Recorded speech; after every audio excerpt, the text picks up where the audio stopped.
¿Qué tal, amigas, amigos? Sean bienvenidos, bienvenidas a En Seguridad y Justicia Somos Todos. Soy Julio Valdespino, un placer, como siempre, un honor estar con todas y todos ustedes y compartir estos momentos. Hoy vamos a platicar con una persona muy interesante, un ser humano de mucha valía, recto. Él es uno de esos casos donde la rectitud muchas veces estorba para ciertas personas y complica su situación. ¿De qué estoy hablando? Lo van a escuchar ustedes en la entrevista que tendremos hoy. Bueno, la primera de 3 partes de la entrevista que le hicimos al general de división diplomado del Estado Mayor, al doctor Juan Alfredo Oropeza Garnica. Vamos a platicar acerca de su trayectoria, que es bastante amplia. Él es además maestro en seguridad nacional, tiene una maestría en seguridad nacional, es docente, además es muy generoso al compartir sus conocimientos, al compartir estos momentos con nosotros, y también fue director de la industria militar y ahí encabezó el proyecto para desarrollar un fusil mexicano, hecho exprofeso para los mexicanos. Así que quédense, es una charla bastante interesante, el anecdotario es muy amplio y es muy interesante escuchar los puntos de vista acerca de distintos temas que tiene el general, como por ejemplo la política actualmente, si ahora es por vocación o por profesión. También vamos a hablar acerca de el México en los años 70, los cambios que se generaron ahí, la situación social, la situación de seguridad, y vamos a hablar acerca de los grupos subversivos que había en esos momentos. Les invito para que escuchemos y disfrutemos la plática. Primera parte de 3 que tendremos con el general Juan Alfredo Oropeza Garnica. Comencemos. En Seguridad y Justicia somos todos. Bienvenidos. La Conasejo Yucatán presenta En Seguridad y Justicia Somos Todos. Yo soy Julio Valdespino, titular de este espacio, y me siento honrado de contar este día con la presencia del general de división diplomado del Estado Mayor, Juan Alfredo Oropeza Garnica. Maestro, doctor. Doctor. En Administración Pública. En Administración, porque usted tiene una carrera impresionante, no solo en la cuestión militar, también es maestro. Usted inicia en el Colegio Militar. Sí, fíjate que en ese entonces, yo ingreso al Colegio Militar en 1959. Pues en plena pubertad, vamos a decir, ¿verdad? A los 15 años. Sí. Ingreso. Me sentí muy honrado. La primera carta que recibo en mi vida me la envía el equipo de admisión del Colegio Militar, en que me dicen que soy aceptado como cadete numerario en el heroico Colegio Militar. Caramba, me sentí muy importante. Claro, por supuesto. Y ahí inicié. Fueron 3 años de, pues...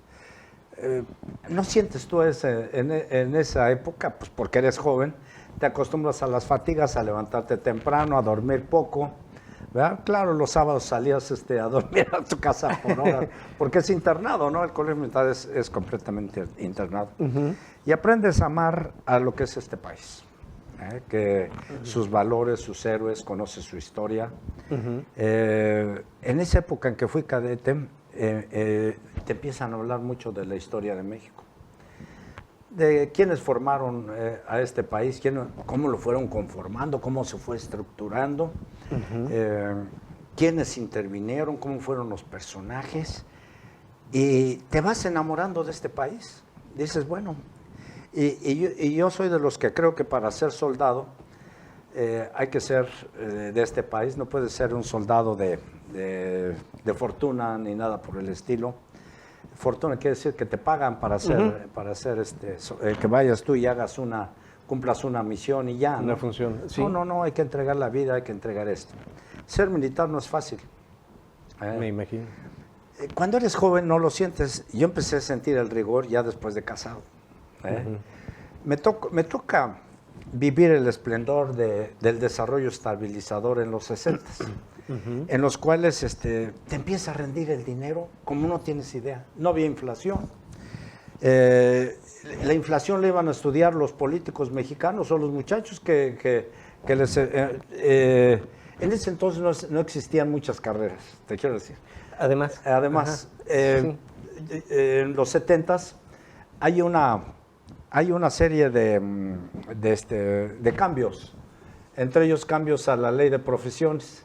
Entonces ya viene la economía, porque antes eras licenciado, médico, cura, militar y ¿qué otra cosa? Maestro. Maestro, por supuesto, ¿no? Los maestros siempre han jugado un papel. Filósofo. ¿Sí? Podía ser filósofo, hasta el de Güemes ya existía. Sí. Entonces, me toca a mí esos cambios en los años 60 y empieza a vivir de veras muy bien, muy bien. México era una seguridad. Tú podías andar en la Ciudad de México como aquí en Yucatán, ahora. Sí. A la hora que tú quieras, tú podías andar en la Ciudad de México. A las mujeres nada les insultaba.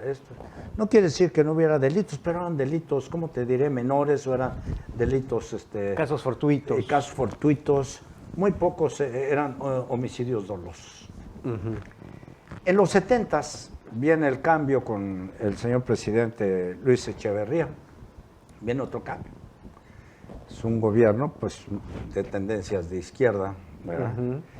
Y se empieza a producir un cambio cualitativo en la ciudad. La gente que llega al gobierno son oportunistas. Con el tiempo lo hemos visto, ¿no? Sí.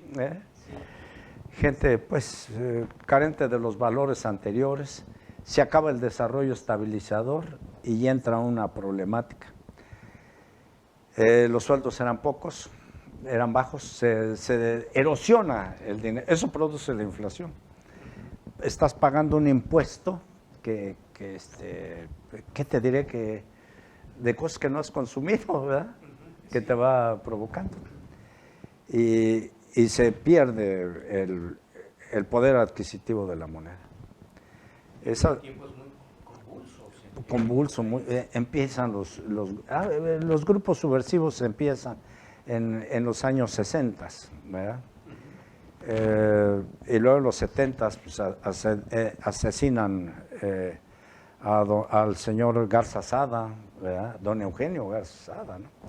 Que era la persona importante, y empiezan a tomar una fuerza inusitada los grupos subversivos.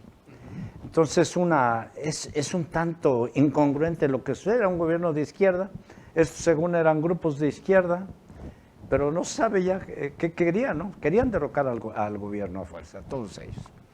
Y empieza una lucha contra ellos, ilegalidades, y los otros pues abusaban muchísimo de pasar desapercibidos y todo, ¿no? Al cambio de gobierno, bueno, hay un atentado me acuerdo, ¿no? Contra Margarita, la hermana del presidente, ¿eh? Yo salí en ese entonces, en los 70s, yo salgo de la Escuela Superior de Guerra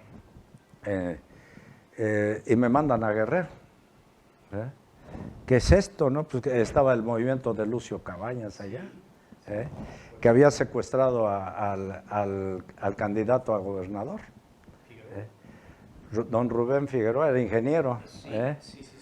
Él había sido presidente de la Comisión del Río Balsas, había sustituido al general Lázaro Cárdenas, que fue el fundador de la Comisión del Río Balsas, que se inaugura con don Adolfo López Mateos, ¿no? Y don Lázaro Cárdenas hizo una gran labor social y constructiva, ¿no? en toda la cuenca del río Balsas. Inclusive la cuenca del río Balsas, fíjate que viene desde Oaxaca, ¿sí? Puebla. No solamente Guerrero, y va a desembocar el río Balsas, va a desembocar al Pacífico, y ahí se hace una serie de obras, una serie de presas, y que va a culminar con la Villita, que está en la desembocadura del río Balsas, ya en el Pacífico. Ahí, pero las obras sociales, ¿no? ¿Qué hizo? En Altamirano, donde yo estuve, hace un calor ¿qué te diré? Alguien se queja aquí del calor, bueno, allá amaneces a 43, 44 grados. Y al mercado las mujeres van temprano. Sí, tiene que ser. Van de las 5 a las 7. Ya después está a 46, 47 grados. Culmina al mediodía, que está 2, 3 de la tarde, está a 50 y tantos grados. Y luego hay un mosquito chaquiste que te va dejando aquí pinto. Sí, molesto. ¿Y la humedad? Sí, no hay humedad, al revés. No, allá es seco. Hay una sequía, ¿no? Ahí hay una sequía. Ya. Pero bueno, entonces usted. Ahí estoy y había la subversión. Exacto. Los grupos, ahí empiezo yo a conocer. Bueno, yo empecé antes conociendo lo que eran las drogas. Después del colegio militar donde estuve de oficial de alumnos me mandan a Jalisco. El comandante del 4º Batallón de Infantería en ese entonces era el general don Antonio Rivielo Bazán, era coronel. Él llega posteriormente a secretario de la Defensa Nacional con don Carlos Salinas de Gortari. Y ahí me toca aprender ahí de la marihuana y de la amapola. Por su juventud seguramente no te acuerdas o no sabes, pero hubo en ese entonces, creo que fue en 70, lo que le llamaron Operación Intercepción los norteamericanos. Antes tú podías pasar a los Estados Unidos con una credencial, era muy fácil pasar, ¿verdad? Sí. Eran otras las circunstancias, hay que estar conscientes. Pero entonces, a toda la gente que pasaba, la sometían a una serie de revisiones que ahora son normales. En aquel entonces pero obligaron a que se desnudaran y que no sé cuánta cosa, y le llamaron los norteamericanos Operación Intercepción.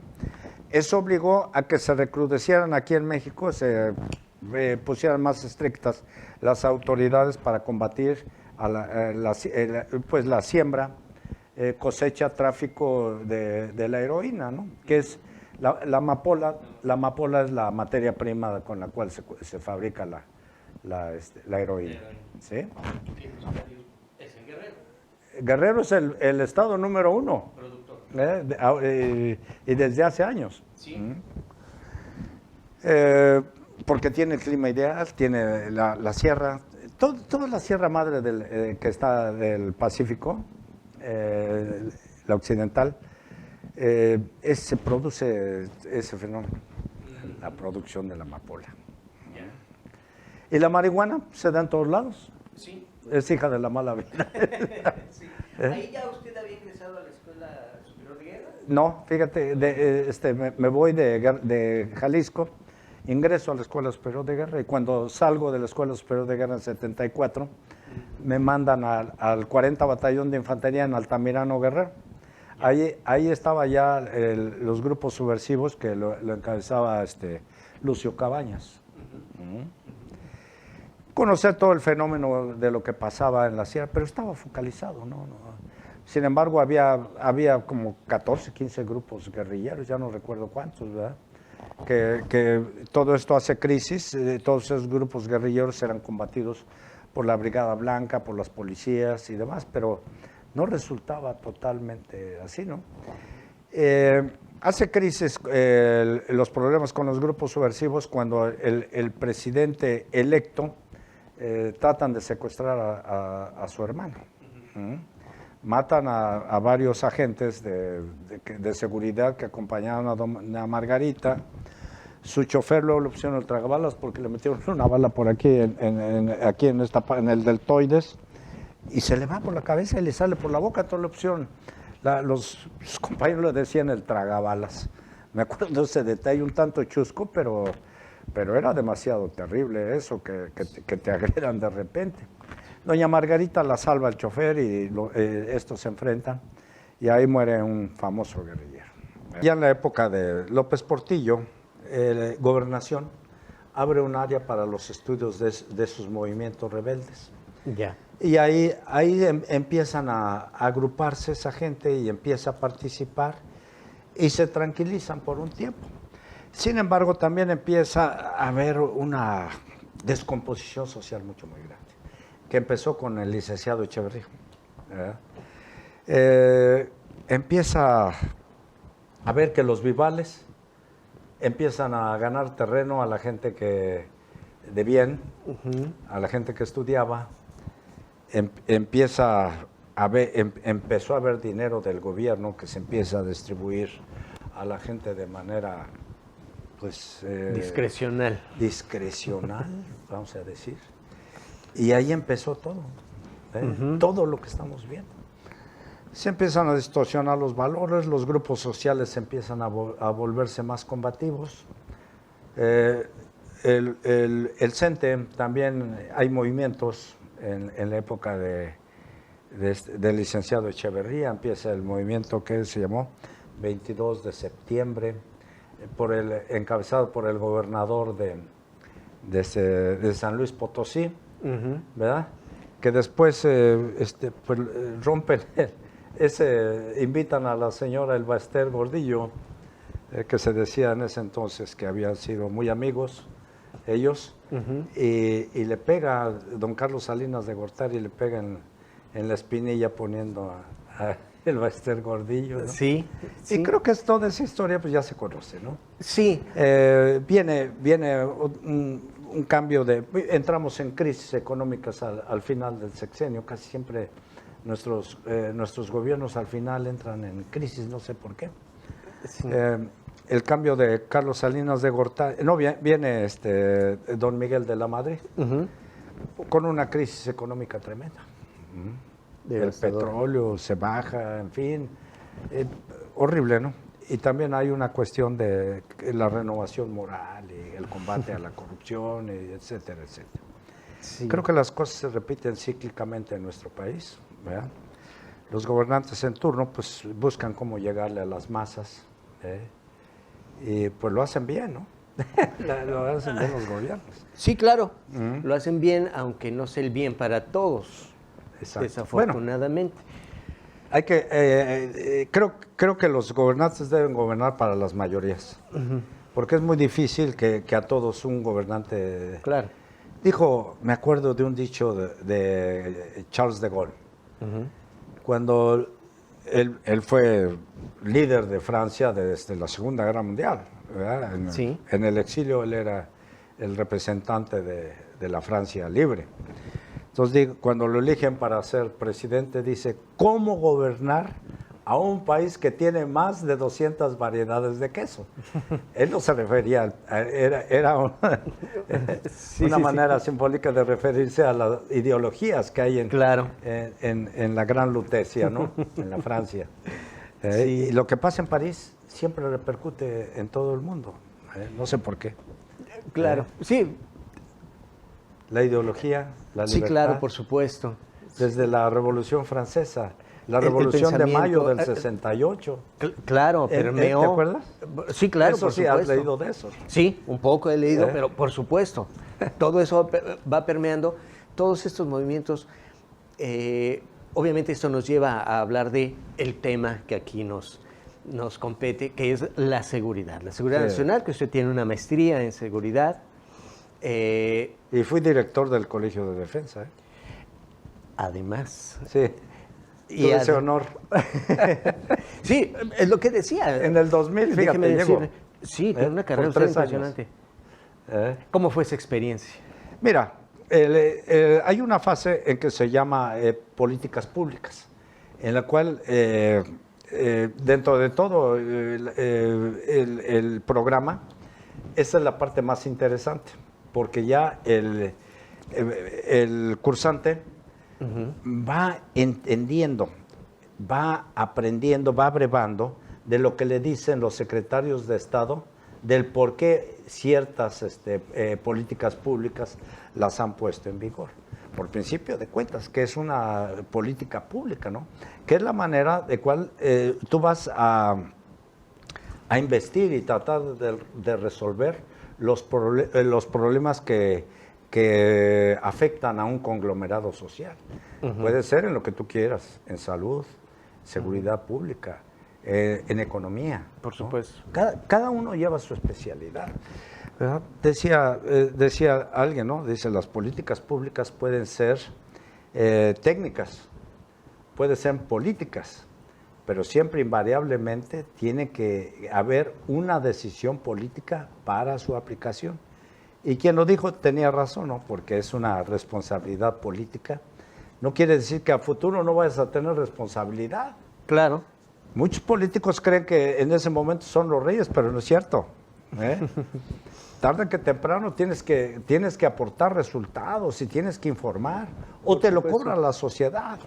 Definitivamente. Y la justicia, porque al ocupar un puesto de elección popular, no quiere decir que estás autorizado para matar, no eres el agente 007, ¿no? Que tienes licencia para matar o para robar. No, hay una gran responsabilidad. ¿Qué veo yo con lo que había antes de los 60s, desde los 60s para atrás? Los políticos eran más dignos, con excepción de Miguel Alemán, que decían que fue la rata más grande que habíamos tenido. Después pues ya no sabemos qué pasa, ¿no? Sí.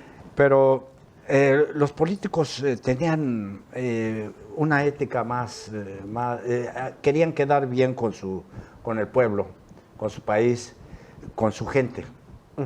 Ahora no, han perdido la vergüenza muchos. Yo creo que más que vocación ya es profesión, ¿no? Creo que esa podría ser una de las diferencias. Antes sí era por... era un honor. Sí, claro. Representar a tu país era, ¿qué te diré? Era un timbre de orgullo. Ahora no. Dijo López Portillo que lo más peligroso que nos podía pasar es que nos volviéramos un país de cínicos. México ya lo es, un país de cínicos. Sí. Se está robando ya con la ley en la mano, con cosas así. No hay respeto para nada, ¿no? Los muchachos tienen urgencia de hacerse ricos. Ese es otro problema que socialmente nos está impactando. Yo me refería ayer a la pérdida de valores. Hay una pérdida acelerada de los valores que le dieron fortaleza a nuestra sociedad en el tiempo de pasado. Y hacía yo alusión a los mensajes de las películas de la época de oro del cine mexicano. Decían, pobres pero honrados. Ahora no. Un muchacho quiere llegar, se gradúa de lo que sea, y él quiere llegar de jefe. No quiere llegar desde abajo ni nada. Sí, aprender, no, claro. Ahora quieren, pues, ganar, tener mucho dinero, etcétera. Eso se traspola, si eso lo traspolamos a la falta de oportunidades y demás, en amplias, ya hablando de nuestro tema de lleno, ¿qué será desde este fenómeno ha venido erosionando nuestra sociedad en sus valores? Yo creo que desde los 70s, desde que empieza el boom de drogas en Estados Unidos. Con Nixon. ¿Qué pasa con Nixon? El presidente Nixon. Hace un informe de las drogas que el que no sabía supo. Los ilustró muy bien, ¿no? Lo expresó. Dije, mire, es que esto le hacen así y todo. Y el que no, fue un conocimiento muy grande que impartió él en una conferencia de prensa. Entonces la sociedad que más consume drogas en el mundo son los Estados Unidos. ¿Por qué? Por varias razones. Primero, el estatus socioeconómico, el educativo.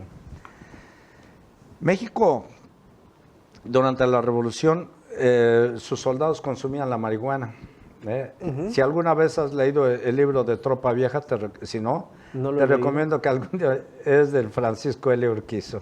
Okay. Ahí hablaba de la droga de que consumían los soldados y de qué pasaba con la gente que la consumía y luego bebía. Decían que se cruzaban, se volvían locos, ¿verdad? Ahora con perdón que salte así, pero pues es que tiene relación. Sí, no, gracias. La regulación de la droga, dicen que es fabuloso. Yo no le veo nada de fabuloso a eso, ¿no? Estamos iniciando a nuestros muchachos con permiso de la autoridad en el vicio. Ese es el principio. Es una droga blanda que puede ser lúdico, que puede ser, que hasta, bueno, ya dicen que hasta alivia todo, ¿no? quita hasta el pie de atleta y no sé cuánta cosa. Sí, ¿no? claro, vas a inventar Están inventando cosas, valores que no tiene la droga. Para mí siempre será una droga y yo no le veo el orgullo de tener un hijo marihuano. No. Es la en puerta lo absoluto. para ingresar a las drogas duras. Pero uno de los argumentos que dicen que así es como se va a acabar con la violencia. ¿Tú crees eso? Yo te pregunto a ti. Pues yo creo que si tengo que vender algo que no es legal, lo voy a encarecer, eso me va a repercutir más. Y tengo que buscar los medios para que no se me descubra y pueda lograr. Para el expresidente venderlo. Vicente Fox, quizá le vaya bien porque él ya tiene el negocio. Ah, no, él sí, tiene claro. el de la marihuana. Sí, claro. Entonces creo que no sé si sea el camino. En Estados Unidos, claro ejemplo con el alcohol. No sé si podemos hacer una comparación así, pero hubo todo esto, se amasaron grandes fortunas, corrió muchísima sangre, se legaliza. No estoy diciendo que yo esté de acuerdo, pero es uno de los argumentos que se esgrimen. Sí. Se legaliza, entonces ya no hay tanta violencia, pero el consumo sí aumenta. Y de una manera exponencial e impresionante. Vamos a verlo como un problema Como de lo que ustedes salud, dicen. porque México lo ve como un problema de salud. Estados Unidos le importa poco lo que se metan sus habitantes. Es su problema. Es su problema en los Estados Unidos, de la Por gente. supuesto. Pero a diferencia de lo que del sistema político, socioeconómico y jurídico de los Estados Unidos, allá la ley se aplica. Aquí no. Ahora, lo que les interesa a los Estados Unidos, por ejemplo, no les interesa que haya el tráfico, les interesa la fuga de dólares. Y aunque ellos inviertan $1 millón para recuperar $1, lo invierten. Yo no he visto que en los Estados Unidos detengan a los grandes capos ni nada, ¿no? Ese es otro tema. Yo tampoco he escuchado, por ejemplo, uno habla de... Es ese tema, es del pie Sí, o sea, malo, ¿no? Sí, que digan, bueno, en Estados Unidos un gran capo de la droga es fulano de tal y hay un cártel y algo. No se escucha eso. Sin embargo, no creo que la droga solita llegue, la pones en la frontera, camina y se distribuye. No. Hay alguien que maneja todo eso, por supuesto, pero es eso, ¿no? Mira, de Estados Unidos, ¿qué nos llega? De aquí para allá va dinero. De allá para acá viene también dinero. ¿Para qué? O sea, los jefes de aquí tienen que entregarle dinero allá a Estados Unidos. Y no es al gobierno, es también a los delincuentes. De allá nos llegan las armas. De allá nos llegan armas, municiones, equipos, nos llega la tecnología. Otra cuestión, ¿verdad? Sí. Y aquí necesitamos acrecentar las medidas de seguridad. Recuerdo que un secretario de la Defensa fue a Estados Unidos a reclamar cosas parecidas de la que ahora estamos reclamando. El tráfico de armas, no, que venden armas, que no sé cuántas cosas. Y se regresó con la cola entre las patas cuando le dijeron, bueno, ¿que no tienen aduanas, no tienen control de su territorio? No pudo decir que no tenemos control. Y cuando van los funcionarios para allá, es la misma cosa, ¿no? Los de seguridad. No, oiga, son fregaderas que nos vendan armas y que... bueno, ustedes venden la droga acá, pues aquí la droga... Además, hay otro fenómeno ahí con la droga, ¿no? Cuando se restringe la droga, el paso de la droga, y empiezan a exigir el consumo en su gente, y de repente se aflojan las medidas de seguridad. Sí, claro. Eso pasa una cosa similar también con la gente que trabaja allá, los indocumentados, vamos a decir. Allá son indocumentados, en México son migrantes sin documentos. Es otra la connotación Sí, legal, ¿verdad? Semántica. Pero es lo mismo. Sí. Sí, es lo mismo. De repente se aflojan cuando necesitan allá trabaja a mano de obra. Sí, Claro. ya pueden pasar. Y la patrulla fronteriza de repente ya no ve. Es cierto. De repente que ya hay exceso, o echan para afuera antes de que les paguen, echan para afuera a los trabajadores. O sea, es un juego un tanto dramático, ¿no? Perverso también. Perverso también, ¿no? Perverso, yo creo que tienes razón en lo que tú dices, hay una perversidad en eso. Pero así es la realidad. La realidad está horrible de lo que está pasando en México. Que el diagnóstico de seguridad, ¿cuál sería? El diagnóstico, mira, hay más de 20 grupos delincuenciales. Antes se combatía a los jefes, entonces a los jefes los capturaban finalmente. Muchos de ellos fueron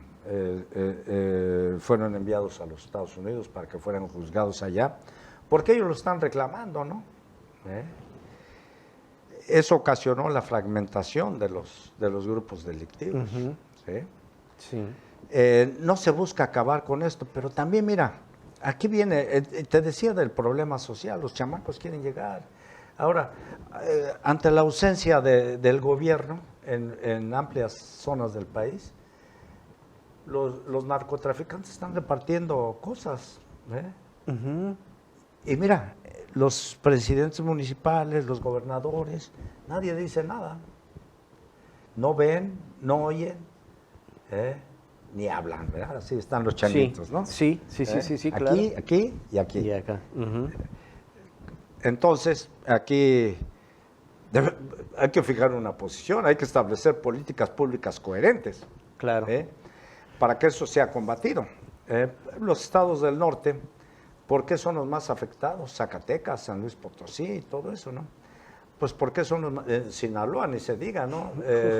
Todo los pasos de la droga son estos. Sinaloa, pues es la catedral de las drogas, ¿no? Sí, por supuesto. Y bueno, pues si no se combaten, decía don Fernando Gutiérrez Barrios, dice, al narcotráfico no hay que acabar con él, pero en cuanto saque la cabeza, al que la saque, se la cortamos. Esa era su filosofía de él, ¿no? En cuanto al narcotráfico. Entonces se combatió mucho. La primera vez que hubo una operación en forma integral contra el narcotráfico fue con la Operación Cóndor en la época del licenciado López Portillo. No les mentía, ¿verdad? Al decir que iba a ser una charla muy, muy interesante. Esta fue la primera de 3 partes. Les invito para que en la próxima puedan ustedes también conocer un poco más de el general Juan Alfredo Oropeza Garnica. Les agradezco mucho que hayan compartido con nosotros y reitero la invitación para que sigamos aquí en Miroe TV Digital.